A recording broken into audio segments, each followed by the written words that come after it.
Pemirsa TVRI dimanapun Anda berada, secara khusus saya menyapa umat Katolik dimanapun Anda berada. Selamat berjumpa kembali dalam acara Mimbar Agama Katolik bersama Suster Ros yang sudah hadir di studio kali ini. Dan sebelum kita lanjut pembicaraan kita, baiklah terlebih dahulu kita awali dengan doa. Karena itu saya mengajak kita untuk satu dalam doa. Dalam nama Bapa dan Putra dan Roh Kudus. Amin.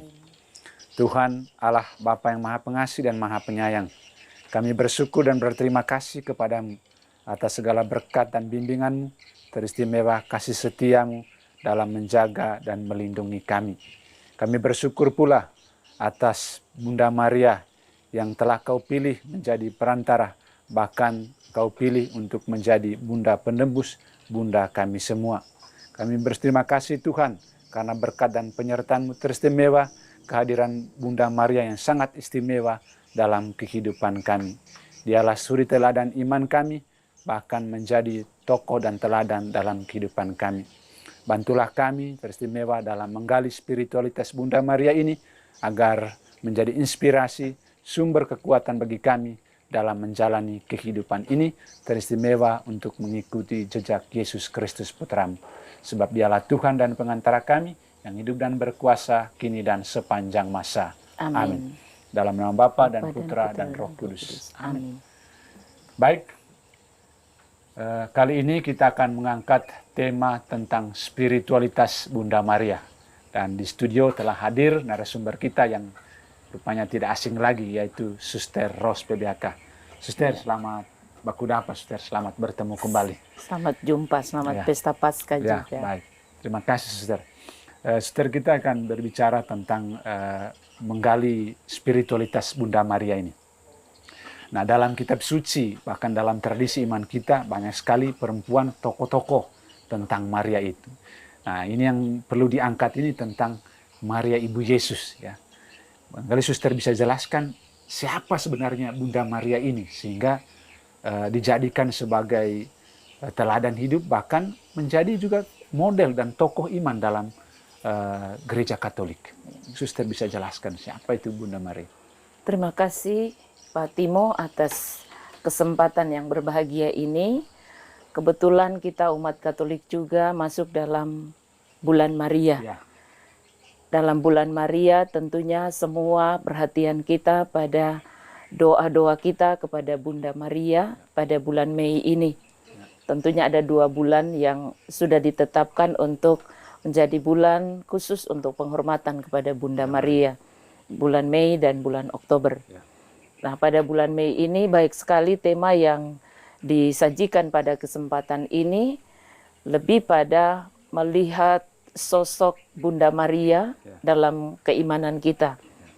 Bunda Maria tentunya kita semua sudah tahu bahwa Maria adalah figur dari anak sederhana dari keluarga Yoakim dan Ana. Sebagai orang tua dari Bunda Maria dari kota Nazaret dekat dengan Galilea. Dalam sejarah sekitar 30 km ke kota Galilea. Dan Maria juga adalah gadis yang sangat belia dalam hal ini, kehidupannya sederhana, gadis desa yang tentunya kehidupannya sangat menarik, sehingga sebagai pribadi yang bersosialisasi dengan masyarakat juga dikenal oleh salah satu pemuda yang bagi Maria itulah yang akan menjadi bagian dari kehidupannya, yaitu Yosef yang bertunangan dengan Maria dalam usia sekitar 12 atau 13 tahun. Dan dalam perjalanan hidup Maria, di masa pertunangan itu ternyata Tuhan memiliki rencana khusus bagi Maria, sehingga melalui malaikat Gabriel, Maria mendapat kabar gembira bahwa ia akan mengandung putra Allah sendiri. Dan dari kehidupan Maria ketika dalam mengandung dan melahirkan putra Allah ini menjadi kekuatan utama, spiritualitas utama Maria yang tentunya dihidupi oleh umat Katolik. Baik, terima kasih Suster, itu menarik sekali ya. Suster,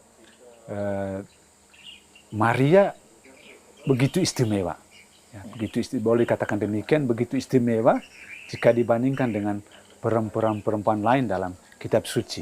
Nah, pertanyaan Suster, mengapa Allah justru memilih Maria ini, bukan yang lain, bukan Maria Magdalena, bukan Maria Magdala atau perempuan lain dalam kitab suci, tetapi justru yang dipilih ini oleh Allah adalah justru Maria. Apa keistimewaan dari Maria ini, Suster? Ya. Sejauh refleksi saya, keistimewaan Maria yang dipilih oleh Allah dianggap bahwa Maria adalah satu-satunya perempuan yang diberkati oleh Allah dan dipersiapkan untuk karya keselamatan Allah itu sendiri. Dan tentunya dari keistimewaan ini bahwa Maria terberkati dari semua perempuan, akhirnya dikhususkan oleh Allah sendiri untuk terlibat dalam karya keselamatannya. Tentunya dari sikap Maria, di mana Allah sendiri dengan prerogatif Allah sendiri memilih Maria dalam karya kekudusannya ini lebih pada melihat sikap batin Maria. Iman yang hidup dalam diri Maria tentunya sangat mempengaruhi kehidupannya dan dipercaya oleh Allah karena sejak dalam kandungan ibu orang tua dari Maria sendiri, Maria sudah dikuduskan sebenarnya. Sehingga dia artinya kehidupan Maria sudah dijaga, sudah dirawat oleh Allah untuk terlibat dalam karya keselamatan ini. Sehingga dipilih menjadi pribadi, sosok di mana siap mengandung dan melahirkan Allah sendiri dalam kehidupan kita melalui putra tunggal Allah yang kita imani. Ya, baik, Suster. Terima kasih. Menarik sekali.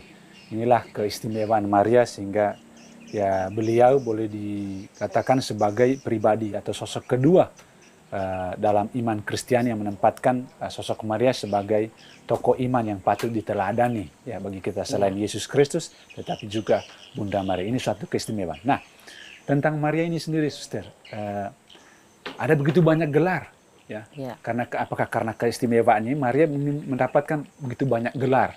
Ya, misalnya saya sebut saja itu Maria Bunda Allah, Maria Bunda berbelas kasih, dan yang ketiga itu Maria Bunda Hati Kudus. Nah, ini juga menjadi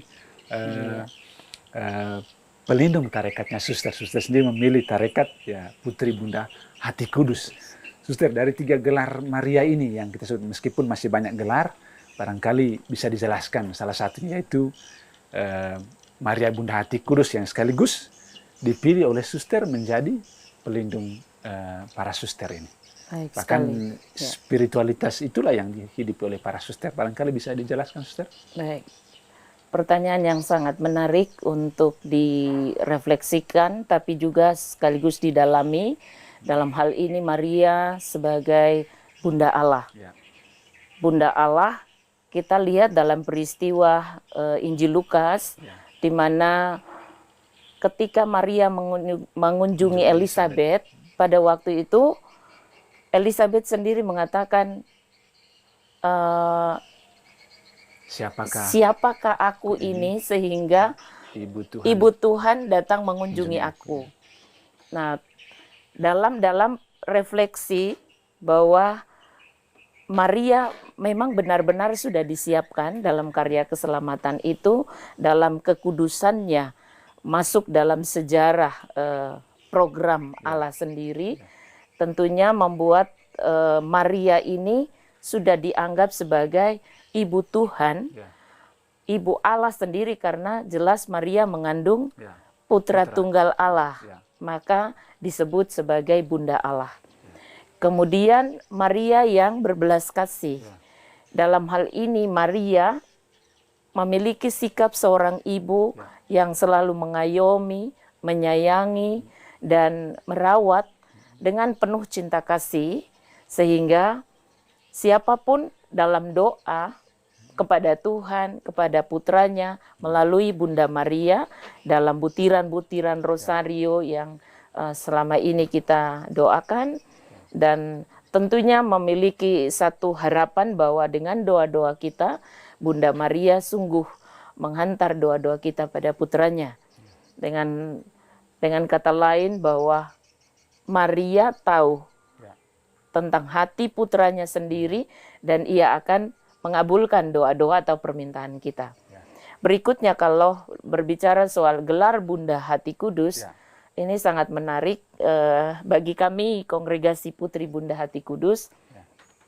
Berdasarkan sejarah bahwa pater pendiri kami, Pater Jules Chevalier, dalam permenungannya ingin mendirikan kongregasi MSC, tarekat MSC, dan di saat pergumulan, refleksi, mendalami kitab suci, sejarah, dokumen-dokumen gereja, dalam hal ini Pater Jules Chevalier lebih mengagumi sosok Maria sehingga semua pergumulannya dipersembahkan kepada Bunda Maria.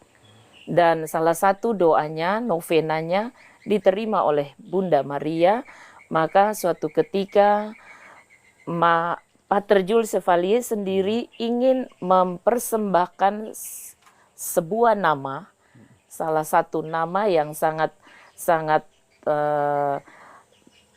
menginspirasi semua orang untuk lebih dekat pada hati kudus Yesus. Nah, dalam hal ini Pater Chevalier menemukan gelar Maria Bunda Hati Kudus. Ada dua hal kenapa dikatakan Maria Bunda Hati Kudus. Maria adalah sosok pribadi yang sangat sederhana, yang taat, setia kepada kehendak Allah, dan kemudian dari relasi Maria dengan putranya, hati kudus Yesus, kedua hati ini menyatu. Sehingga dikatakan Maria Bunda Hati Kudus. Hati kudus dari putranya sendiri, yang memiliki kekhasan tersendiri, sehingga itu dipadukan menjadi satu gelar yang sudah dipromulgasikan oleh Paus. Baik, terima kasih, Suster. Menarik sekali ya, kenapa dikatakan ya Bunda Hati Kudus, bahkan Suster sendiri dalam tarekatnya memilih Maria sebagai ya pelindung. Nah, Suster, berkaitan dengan Maria Bunda Hati Kudus yang sekaligus menjadi ya spiritualitas para Suster. Pertanyaan saya, Suster, bagaimana tarekat atau putri-putri Bunda Hati Kudus ini menghayati dan mengamalkan spiritualitas Maria ini dalam kehidupan tarekat dan bukan kongregasi? Baik sekali, Pak Timo. Berkaitan dengan spiritualitas Bunda Hati Kudus, tentunya kalau kita berbicara soal spiritualitas ini lebih pada semangat hidup yang kalau diuraikan dalam satu uraian kalimat yang sangat-sangat mengena adalah lebih pada kesaksian hidup. Ya. Semangat hidup Bunda Maria tidak hanya satu dalam melayani Tuhan, putranya, tetapi justru Maria mempersiapkan segala sesuatu untuk keselamatan dunia, semua orang melalui kehadiran putranya. Dari relasi dan cara hidup Maria dengan putranya itu sangat menginspirasi Pater Jules Chevalier sehingga menempatkan nama ini bagi kongregasi Putri Bunda Hati Kudus yang juga hasil dari pendiri itu sendiri dengan tarekat pertama MSC dan yang kedua PBHK. Dengan spiritualitas Bunda Hati Kudus, di situ mau menitik beratkan pada misi Bunda Hati Kudus, misi Bunda Maria dalam mewartakan sukacita Allah. Melalui putranya, tentunya yang diutamakan adalah hati kudus Yesus yang menjadi obat penyembuh penyakit zaman. Nah, sehingga putri-putrinya ini diharapkan untuk hidup sederhana, miskin, taat, murni kepada Allah seperti Bunda Maria. Begitu. Baik, terima kasih. Itu menarik sekali ya. Ternyata itu dasar mengapa tarekat memilih Maria ini sebagai sumber inspirasi, sumber spirit bagi Suster. Nah, Suster, saya konteks zaman sekarang ya. Tadi Suster sudah sebutkan beberapa poin mengenai kekhasan atau keistimewaan dari Bunda Maria. Nah, Suster tentu menghayati spiritualitas Maria, menghayati spirit semangat Maria di zaman ini sepertinya tidak begitu gampang, Suster. Ya, dunia justru menawarkan kemewahan, ya pokoknya kenikmatan dunia, materialisme dan lain-lain. Bagaimana para Suster sendiri menghayati spiritualitas Maria di tengah gemerlapnya dunia? Apakah ada tantangan tersendiri buat para Suster dalam menghidupi spiritualitas atau iman Maria ini dalam kehidupan tarekat? Di mana sekarang Suster lihat kan dunia itu begitu ya materialisme, hedonistis dan lain-lain, tetapi toh justru memilih hidup sederhana. Apakah ada tantangan tersendiri di sini, Suster? Baik, dalam sejarah kekudusan, Bunda Maria dipilih oleh Allah, dan yang dari konteks ini kami melihat bahwa sosok Maria ini bukan berasal dari keluarga yang kaya, bahagia, atau sebaliknya miskin, menderita. Itulah yang dipilih oleh Allah. Tetapi yang dilihat adalah iman. Yang menjadi kunci adalah iman Maria dalam menanggapi tawaran Allah untuk menjadi Bunda Allah. konteks ini membuat kami para suster hidup dalam zaman sekarang, tentunya kami senantiasa ingin berjalan bersama Bunda Maria dalam menyikapi situasi apapun, di mana kami mengutamakan karya cinta kasih, karya kasih, pewartaan kasih dengan sesama yang lain. Bukan hanya kepada umat Katolik, tetapi seluruhnya, luar gereja juga. Jadi dilihat juga dari konteks kemuridan Maria sebagai murid pertama Tuhan. Ia mengenal benar-benar isi hati putranya. Kalau kita lihat dalam peristiwa pesta di Kana, tentunya Maria mengenal bagaimana situasi batin putranya dan kapan dia harus meminta bantuan. Dan waktu itu peristiwa yang sungguh luar biasa bahwa pada perayaan perkawinan itu tuan pesta kehabisan anggur. Lalu kemudian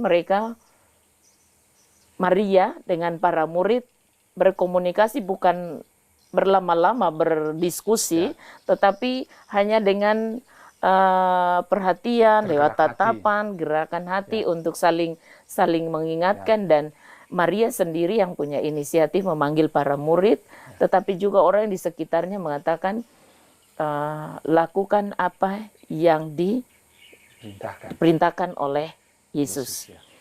Lalu kemudian Maria lah yang mendekati Yesus mengatakan bahwa mereka kehabisan anggur. Tetapi pertanyaan balik, refleksi kepada Bunda Maria, mau apa dariku, Ibu, saatku belum tiba. Nah, ini sangat menarik. Tetapi Maria tetap bersikeras mengatakan, lakukan apa yang dikatakan oleh Kristus, oleh Yesus sendiri. Dan ternyata benar terjadi. Ketika Yesus mengatakan, timbalah air, dan kemudian di tempayan-tempayan itu terjadilah perubahan air menjadi anggur. Nah, yang sekaligus menjadi betul.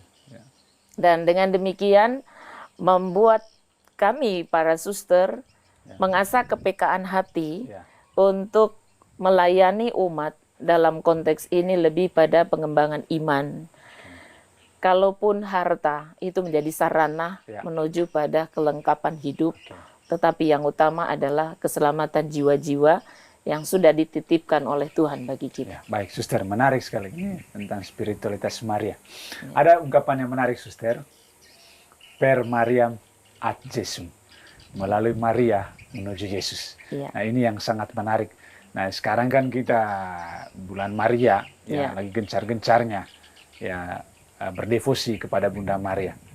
Nah, ada satu hal yang sangat menarik dari kata-kata Maria kalau kita baca dalam kitab suci, tentang bagaimana Maria menerima kabar dari malaikat Gabriel. Nah, ada sebuah pertanyaan menarik, bahkan ada kata-kata dari malaikat, dikatakan oleh malaikat, Maria, janganlah engkau takut, mengambil Yusuf sebagai suamimu. Nah, kata Maria, dia katakan, bagaimana mungkin hal itu terjadi? Karena aku sendiri belum bersuami. Bahkan lebih jauh dia katakan, ketika banyak hal yang terjadi dalam hidupnya, spontan dia mengatakan, ketika menjawab jawaban malaikat itu, bukan ya, tetapi dia katakan, aku ini hamba Tuhan, terjadilah padaku menurut perkataan. Suster, mungkin bisa dijelaskan apa makna ungkapan kata-kata Maria ini dalam kaitannya dengan kita mengambil Maria juga sebagai teladan iman.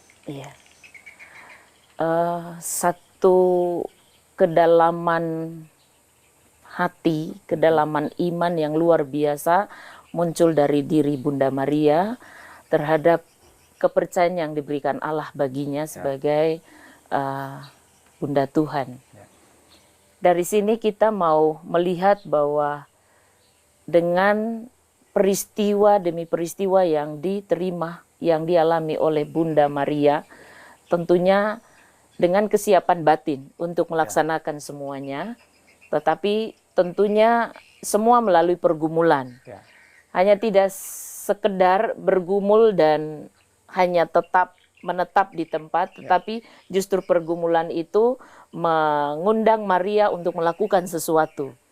dalam hal ini memiliki kepekaan hati, tetapi juga menginspirasi siapa saja yang boleh membangun relasi dengan putranya. Baik, terima kasih Sister. Masih ada satu hal lagi yang menjadi ungkapan Maria yang sangat menarik, yaitu Maria menyimpan semua perkara itu dalam hidupnya. Tapi untuk menjawab Suster, kita ikuti dulu pujian-pujian berikut ini.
Baik, pemirsa TVRI dimanapun Anda berada, masih bersama saya dalam acara Mimbar Agama Katolik. Dan kali ini kita mengangkat tema tentang spiritualitas Bunda Maria.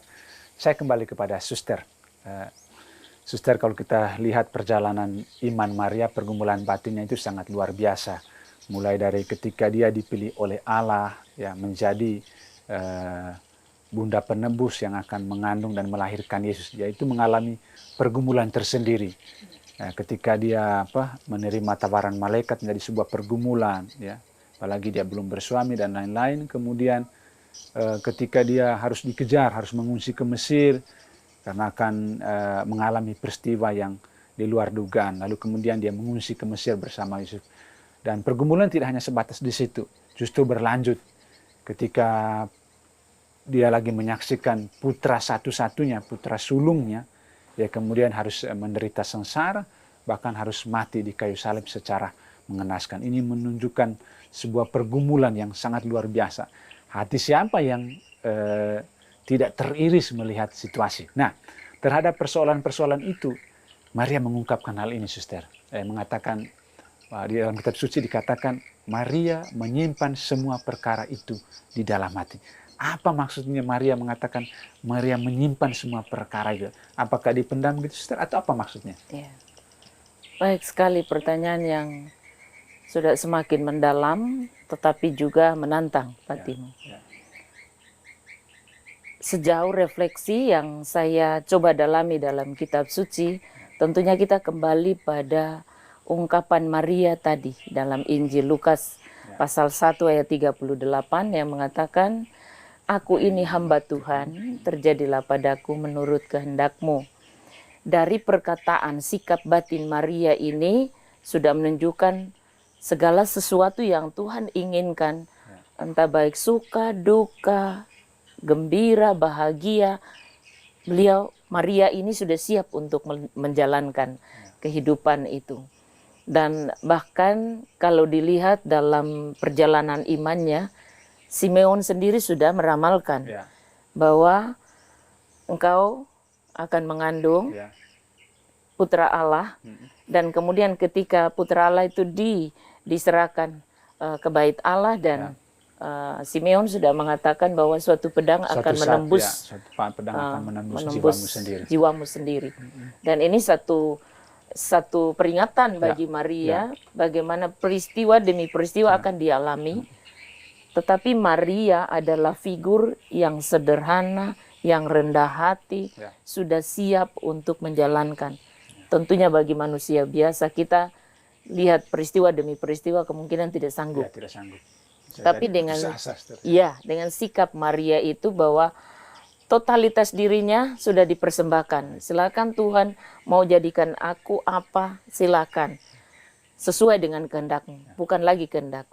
Sama halnya dengan putranya, sama ungkapan dengan ibunya ketika di Getsemani.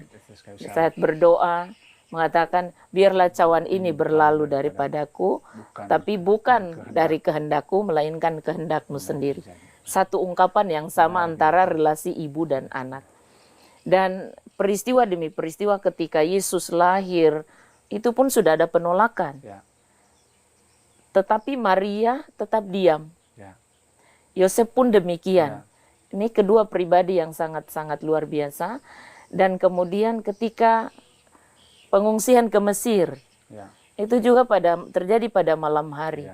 Mereka tidak bersungut-sungut, tetapi inilah cara Tuhan untuk berkarya dalam diri kedua pribadi ini, Maria dan Yosef. Dan akhirnya dilakukan, bahkan sampai tadi yang dikatakan ketika dalam perjalanan hidup sampai pada Yesus bergantung di kayu salib.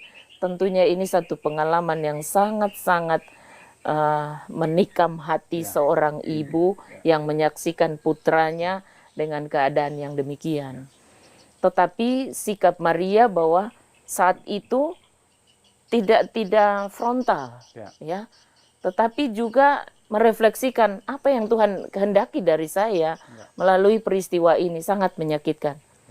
Atau kalau sebagai wanita biasa pasti menantang atau menyerang, bisa saja memaki-maki orang, karena kalau dilihat dalam dunia nyata, anak dari salah seorang ibu, bapak, pasti ketika diganggu oleh orang lain, disakiti, nah orang tua yang maju.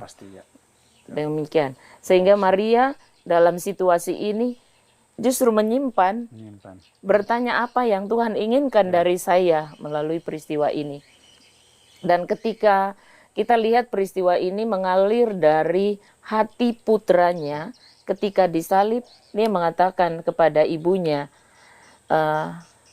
dia menyerahkan salah satu muridnya kepada ibunya, dan juga dari ibunya kepada muridnya.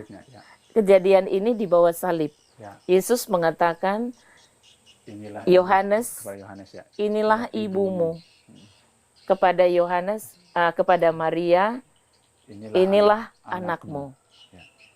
Perutusan Tuhan diserahkan kepada Maria ibunya, dan Maria ibunya bekerja sama dengan Yohanes, ingin melanjutkan karya Allah sendiri melalui putranya demi penebusan dosa umat manusia. Nah, dengan sendirinya Maria menganggap inilah cara Tuhan, bagaimana cara Tuhan atau Allah sendiri bagaimana menggunakan Maria sebagai sosok yang wajib diteladani oleh umat Katolik khususnya, dan juga pada umumnya kita ibu-ibu yang katakan memiliki hati yang terbuka oleh Roh Kudus sendiri berkarya, sehingga kita tidak mudah frontal, tidak mudah ngamuk, tetapi melihat semua yang terjadi itu apa maksudnya dalam perjalanan hidup ini. Sebab kalau itu semua dilakukan dengan emosi, tentunya kita tidak memiliki makna apa-apa. Tapi Maria menunjukkan keteladanannya bahwa dalam refleksi itu pun kita tidak tahu apakah dia berdoa atau tidak, tetapi saat itu dia pasti merefleksikan, diam, dan melihat bagaimana karya Allah dalam diri putranya. Baik, menarik sekali Suster. Ini suatu hal yang sangat istimewa dan patut direnungkan. Dan ya kalau bisa diteladani oleh para ibu ketika mengalami segala macam persoalan, pergumulan batin dalam hidup, belajar dari Maria. Bukan menyimpan atau memendam itu persoalan pergumulan hidup, tetapi merefleksikan, merenungkan apa maksud Tuhan bagi saya dalam situasi, dalam pergumulan seperti ini. Satu hal yang sangat menarik, Suster. Nah, Suster, kita sementara dalam bulan Maria ini kan, ya kita yang Katolik ya berdevosi kepada Maria. Nah, bagaimana supaya bulan Maria itu tidak hanya sekedar sebuah untaian doa salam Maria dari rumah ke rumah, lalu ungkapan salam Maria itu yang kosong begitu, tapi barangkali kita tidak perlu hanya sebatas berdoa begitu. Nah, kalau kita lihat tadi spiritualitas Maria itu begitu mendalam. Nah, Suster, barangkali ada hal-hal tertentu yang perlu digali dan perlu dihidupi mengenai nilai-nilai spiritualitas dari Maria itu, supaya kita tidak sekedar ya bulan Mei berdoa rosario atau bulan Oktober, tetapi lebih daripada itu. Kira-kira apa, Suster, yang perlu dihayati dari spiritualitas Maria ini?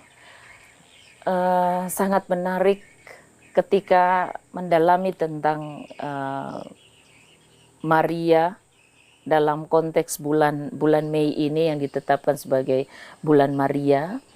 Saya ingat Pak Timo, pernah saya berdoa di salah satu biara PRR, para putri Renya Rosari. Nah, ternyata ketika saya menyaksikan dalam doa mereka itu, untaian rosario dibuat dalam bentuk doa pengantar ketika satu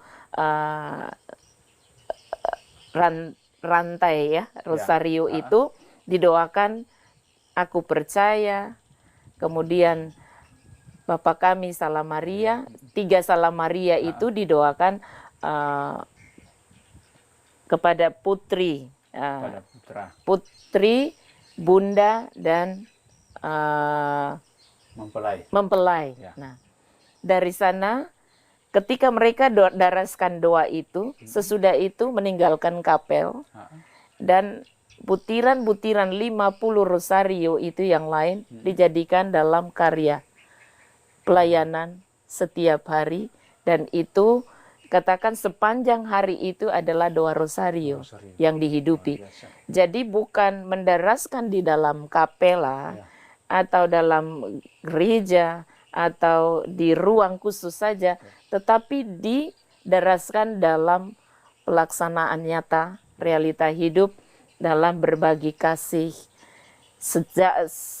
Sepanjang hari itu mereka berusaha untuk berkarya dengan doa. Jadi kita yang ada sekarang adalah rosario, kita berkumpul bersama berdoa, tetapi baik juga kalau kita menimba pengalaman juga dari para suster ini, di mana butiran-butiran rosario itu menjadi butiran karya sepanjang hari itu, jadi praktek nyata. Dilaksanakan setiap hari. Jadi itulah makanya disebut Putri Renya Rosari, PRR. Dengan sendirinya penghayatan akan bulan Maria atau penghormatan kepada Bunda Maria ini lebih pada penghayatan kita meneladani semangat Maria untuk berbelas kasih kepada siapa saja, terutama dalam keluarga dulu. Damai di dalam keluarga, damai itu kita bagikan kepada sesama. Tetapi juga dengan sikap keteladanan Maria yang rendah hati, yang terbuka terhadap Roh Allah sendiri, itu yang dituntut juga dari kita, bahwa jangan sampai habis doa rosario tetapi kembali situasi rumah tidak nyaman, lalu kemudian kesaksian kita juga menyimpang, sehingga diharapkan bahwa dalam masa ini kita benar-benar mengimani Kristus melalui Bunda Maria ini dalam penghayatannya, relasi yang intim, yang akrab dengan putranya, menghantar doa-doa kita kepada Allah, dan tentunya akan dikabulkan. Karena ini adalah orang-orang istimewa yang dipilih oleh Allah sendiri. Sehingga butiran-butiran rosario yang kita doakan sepanjang bulan Mei ini akan menjadi bernilai dalam kehidupan kita, dalam praktek hidup sehari-hari. Baik, terima kasih Suster. Menarik sekali Suster. Berikut Suster, masih berkaitan dengan doa rosario. Ada yang mengatakan, terutama di luar gereja, ada yang mengatakan, wah mereka berdoa kepada Maria. Padahal bukan itu sebenarnya. Apa maksudnya Suster? Kita supaya ini perlu dijelaskan Suster, supaya umat juga mengerti dan paham bahwa kita mendaraskan doa salam Maria itu tujuannya bukan kepada Maria. Bagaimana itu Suster? Sebuah refleksi dari kami para suster Putri Bunda Hati Kudus dengan lambang Maria di bawah salib. Doa salib ya. Jadi Maria di bawah salib itu menunjuk pada putranya. Dengan harapan bahwa Maria tidak mengharapkan kita utamakan Maria, Ibu Tuhan ini, tetapi justru kepada putranya. Yesus, Jadi Maria menjadi perantara doa kita kepada putranya. Oh, itu maknanya Suster, Maria di bawah salib Yesus. Jadi lebih mengantar kita, bercerminlah pada Yesus putranya, bukan pada saya. Bukan pada Maria. Saya hanya perantara. Tetapi yang utama adalah putraku sendiri, putra Allah sendiri yang diagungkan. Jadi kita diharapkan untuk benar-benar memiliki satu kedewasaan iman dalam memaknai setiap gerak batin kita dalam berdoa, sehingga ketika praktek hidup kita juga menjadi jadi seperti aliran sungai yang mengalir, tidak tertutup, tidak dipalang oleh apapun, tetapi terus mengalir, membawa rahmat itu kepada banyak orang. Jadi intinya Suster berdoa salam Maria itu bukan berarti berdoa kepada Maria. Karena memang itu senada dan jelas juga dalam litani para kudus. Tidak dikatakan Santa Maria, dikatakan bukan kabulkanlah doa kami, tetapi doakanlah kami. Jadi itu jelas ya Suster ya. Oke Suster, baik. Masih berkaitan dengan spiritualitas Maria ini Suster. Nah, kita melihat sosok Maria dalam kehidupan sehari Suster, yaitu para ibu. Nah, ini barangkali Suster punya pesan tersendiri bagaimana menghidupi sosok Maria itu sebagai seorang ibu dalam keluarga. Apa yang harus dilakukan sebagai seorang ibu ya supaya betul-betul menghayati spiritualitas Maria ini itu. Tidak hanya sebatas berdefus berdoa salam Maria, tapi barangkali ada Suster hal-hal tertentu yang perlu dihayati dan dihidupi oleh sosok Maria itu dalam keluarga, dalam hidup sehari-hari. Sangat menarik. Saya mengharapkan ibu-ibu yang mendengarkan atau menyaksikan, mengikuti renungan ini, mimbar agama Katolik ini, saya mengajak kita sekalian untuk lebih dalam mengenal Maria bukan seorang sarjana. Maria tidak memiliki pendidikan tinggi seperti yang ibu-ibu zaman sekarang, tetapi Maria adalah gadis desa. Ibu yang sederhana, mengayomi keluarganya dengan penuh kasih, dengan kelembutan hati, tetapi dengan penuh tanggung jawab dan setia. Setia dengan janji yang sudah dipersembahkan, yang sudah diikat oleh Allah sendiri. Tentunya mengajak juga ibu-ibu dalam membangun keluarga juga pun setia dengan janji. Dalam hal ini janji perkawinan. Untuk lebih memperhatikan keluarga, bagaimana melindungi, merawat dengan penuh kasih, dan penuh maaf. Sebab kalau tidak ada keterbukaan hati, kemampuan untuk memaafkan, tentu saja situasi di dalam rumah akan hambar, tetapi juga bisa porak-poranda. Maka kita ibu-ibu diajak untuk terbuka terhadap Roh Allah sendiri untuk berkarya dengan mohon kerendahan hati, kesabaran dalam menghadapi setiap peristiwa. Sama seperti Maria yang dengan sepenuh hati mengatakan, terjadilah padaku menurut kehendakmu. Kita dipilih untuk menjadi satu dengan pribadi lain, misalnya suami istri dipersatukan oleh Allah sendiri, maka janji suci yang diikrarkan tentunya dirawat sehingga tidak terputus. Dirawat sehingga kenyamanan, kebahagiaan dirasa oleh semua yang ada di dalam rumah. Karena figur seorang ibu, sosok seorang ibu sangat mempengaruhi suasana di dalam rumah, sehingga katakan ketika ibu itu umpama rumah, tempat di mana kita pulang. Berpulang kepada ibu, di sana kita akan mengeluhkan segala sesuatu, tetapi juga ibu yang menyediakan segalanya, menyambut, melayani kebutuhan-kebutuhan kita, dan itu sangat membahagiakan. Baik, terima kasih, menarik sekali Suster. Baik, meneladani Maria ya sebagai salah satu tokoh iman yang juga menjadi inspirasi bahkan sumber teladan dalam kehidupan beriman selain Yesus. Dalam Gereja Katolik ya kita tidak hanya beriman kepada Yesus, tetapi juga ada tokoh-tokoh lain yang juga sangat berperanan penting bahkan menjadi sumber inspirasi dalam memupuk kehidupan beriman, dan itu adalah Maria. Dua sosok ini, Tuhan Yesus dan Bunda Maria, merupakan contoh dan model teladan bagi kaum beriman Kristiani saat ini.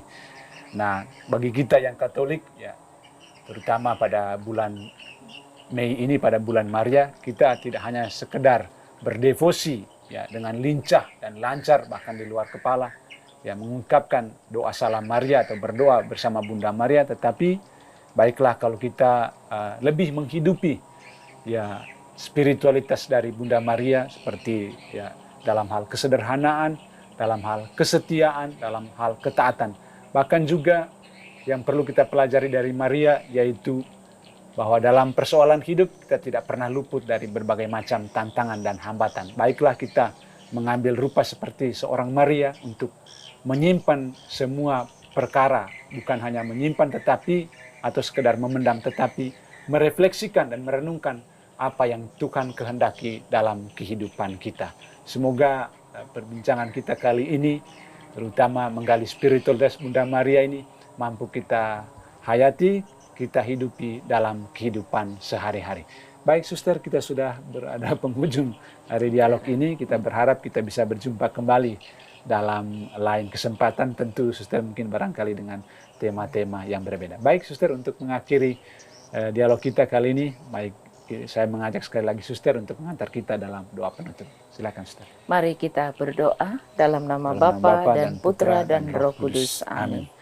Allah Bapa yang Maha Kasih, tak henti-hentinya kami mengucap syukur dan berterima kasih kepadamu atas bukti cintamu yang kau nyatakan lewat Bunda Maria, Ibu kami, Ibu Tuhan, yang menjadi inspirasi terbesar bagi kami dalam kedewasaan iman kami. Mampukanlah kami ya Bapa untuk hidup seturut dengan teladan Bunda Maria dalam kehidupan harian kami, terbuka terhadap kehendak-Mu dan melaksanakan kehendak-Mu dalam setiap pergumulan hidup kami. Kami yakin dan percaya bahwa segala yang kami upayakan tentunya Allah sendiri yang memberikan yang terbaik bagi kami di dalam kehidupan iman kami. Mampukanlah kami untuk hidup sederhana seperti Maria dalam menjalani kebersamaan keluarga maupun di mana saja sebagai saksi Kristus di tengah dunia ini. Inilah doa yang kami panjatkan kepadamu Bapa dengan perantaran Kristus Tuhan kami. Amin. Dalam nama Bapa dan Putra dan Roh Kudus. Amin. Baik pemirsa TVRI dimanapun Anda berada, demikianlah dialog kita pada hari ini menggali spiritualitas Bunda Maria. Tentunya kita akan berjumpa kembali di lain kesempatan tentu dengan tema-tema yang berbeda.